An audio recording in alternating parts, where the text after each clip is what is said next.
They're the new voices in the House and Senate, and while they might be newbies, they're already trying to make their mark. Ross, this comes at a critical time in the battle against Don't Ask, Don't Tell. That's because for the first time in a long time, the tides in Washington seem to be turning. If you really want a message that resonates, you may want to hit them up with a text. After elbowing and shouting your way to a quick interview with some of the biggest stars, winning is actually getting them to say something entertaining. I saw George Clooney a couple of moments ago. Did you say anything? No, my heart palpitated. Steve Carell says that he saw you and his heart palpitated a bit. What do you think about that?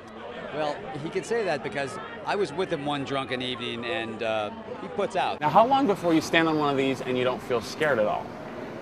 And how long before you feel like they're paying you enough money for this? So now we're going back to El Paso after spending the night in Juarez, and usually it's bumper to bumper, but we seem to be lucky.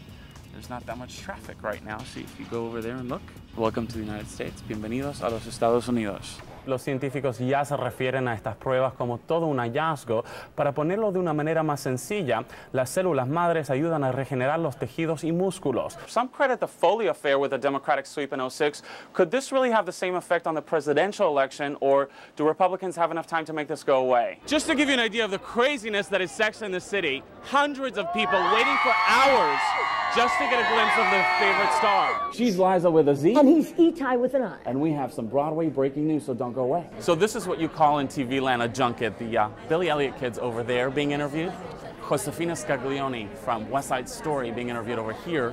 And right over here is Allison Janney, who's going to be interviewed by CNN in 2 seconds. You're watching Backstage Live, the early show Saturday edition webcast. Welcome back. It was a heartbreaking story that really caught the attention of the nation. A 13-year-old kid diagnosed with cancer. His mother refuses treatment and then takes him to Mexico. We're here with Lisa Bloom, our legal analyst. Lisa, this is really quite an incredible story. This is a life or death situation. He has Hodgkin's lymphoma. It's 95% curable with the chemotherapy. For teens out there who are looking for a job, having a hard time, they're watching this, what can you tell them? Well, you know, one of the things that I see is that the teens sometimes don't prepare themselves for a job. Here's a question I'm sure a lot of people are wondering back home. If you work in food and wine, are you allowed to drink in the office? Virtual shows are shot and edited just days before Fashion Week kicks off, then webcast while other designers are under the tents. Instead of 30 models, 1 or 2 can cover the runway. How many looks are you putting on today? I don't know, maybe like 10, Do you 15? get paid 10 times as much? Maybe I should ask them. What's the first thing you need to think of when walking the virtual runway? Here I go. Here I I go. Amazing. I look amazing. I love what I'm wearing. I love what I'm wearing. Ready? Yes. Boom. Feel the beat. Move your arms. Look straight ahead. And bam.